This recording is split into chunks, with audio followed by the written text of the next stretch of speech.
What's up, YouTube Combat here, and today I want to talk about the biggest issue that is plaguing today's gaming scene, and that is the RNG Loot system that is seeming to find its way into every single game we play, whether it be Call of Duty, Battlefront 2, Titanfall 2, or even games like Overwatch and PUBG. The RNG Loot system seems to be something that is continuing to be integrated into every single game. And for those who don't know what RNG Loot stands for, that is Random Number Generator.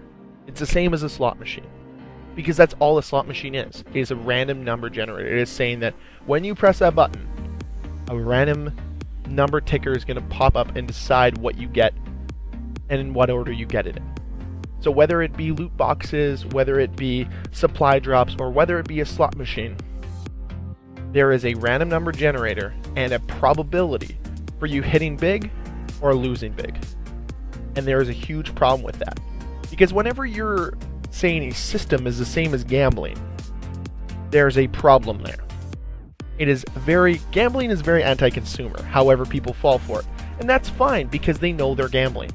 However, the issue that has been plaguing loot boxes and supply drops for so long is players don't seem to think and classify it as gambling. We are allowing 10 and 12-year-olds with their parents' credit cards to be able to purchase these loot boxes in enormous quantities with no repercussions, and not letting them know or their parents know that it's gambling, because they don't see it as gambling.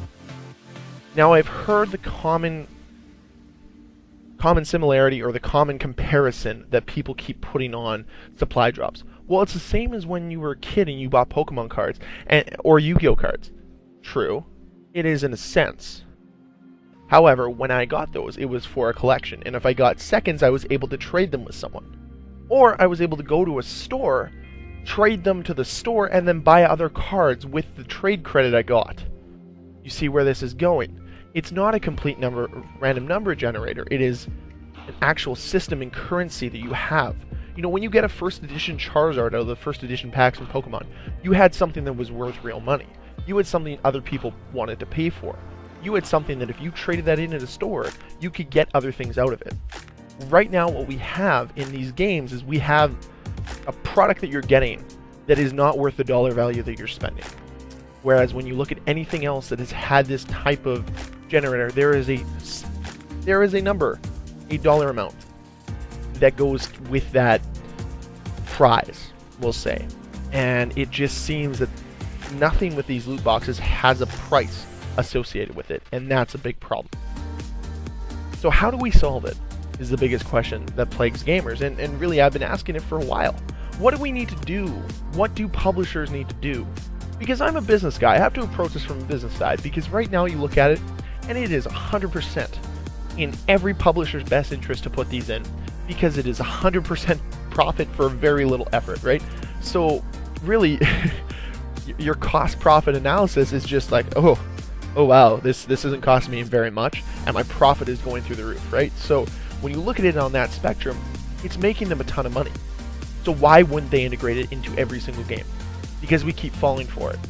Because it's that thrill, and it clicks something in our head whenever you open up a supply drop, whenever you open up a new loot crate.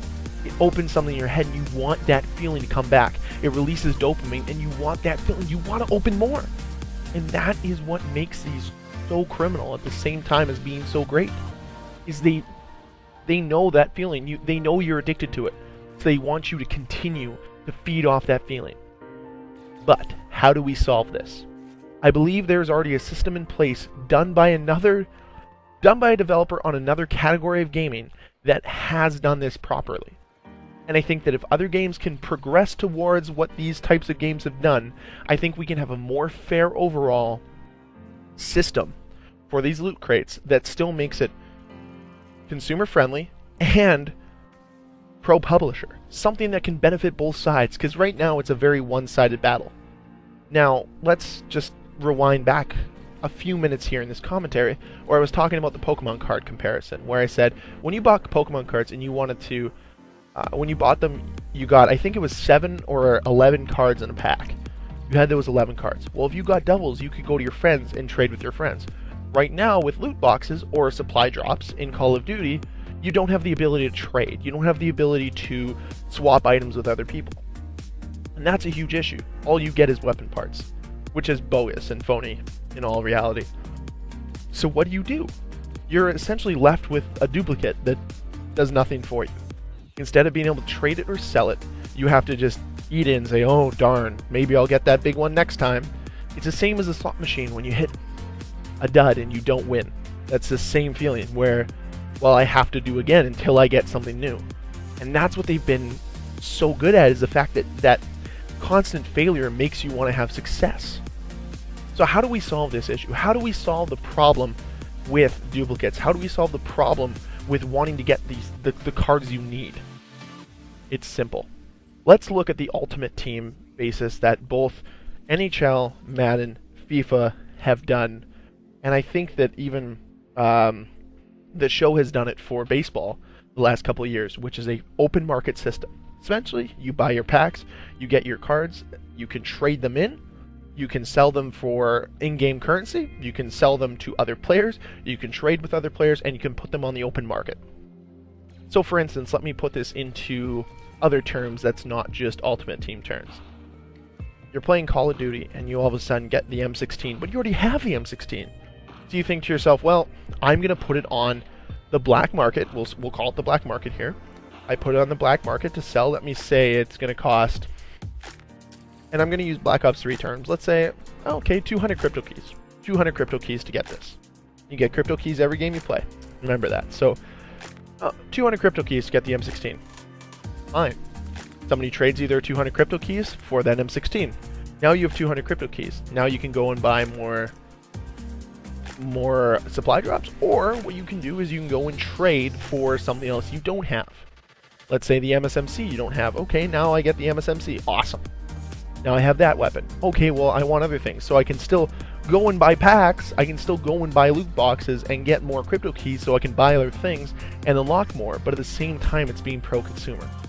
So essentially, the basis of what I want to talk about here is the fact that if we can have a marketplace where we can trade and buy singular cards and singular items, it would be more consumer friendly, but at the same time still push that pro-publisher all-profit agenda they have, because these aren't going away, because they make so much money.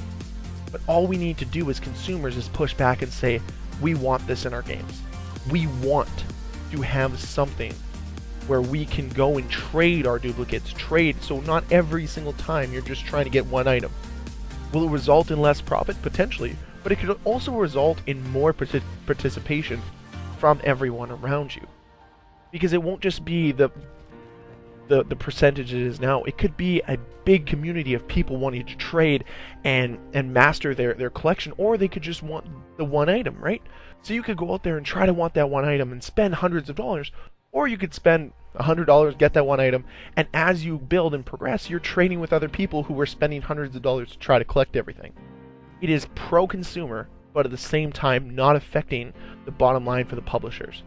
I would love to see games move towards this model, because I think the first games to do it, the first FPS games to do it, are the ones that are going to capture the audience back, because they're going to say, that is more fair than any other system we have right now.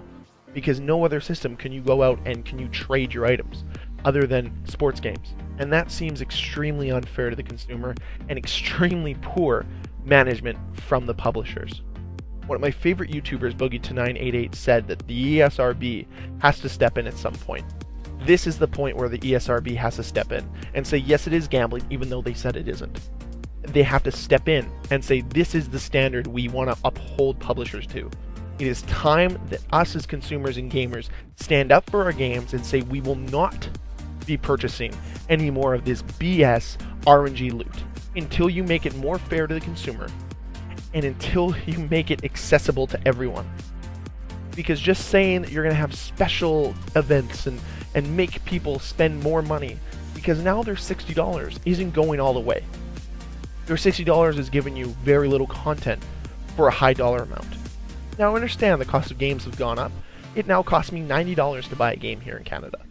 $79.99 plus tax. It is expensive. It is an investment. And I'm fine with that investment. I'm fine with putting my hard-earned money into these games.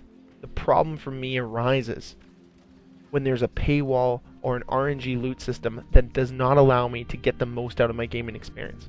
I understand that I'm not going to be able to complete every challenge. I understand I'm not going to be able to unlock every gun.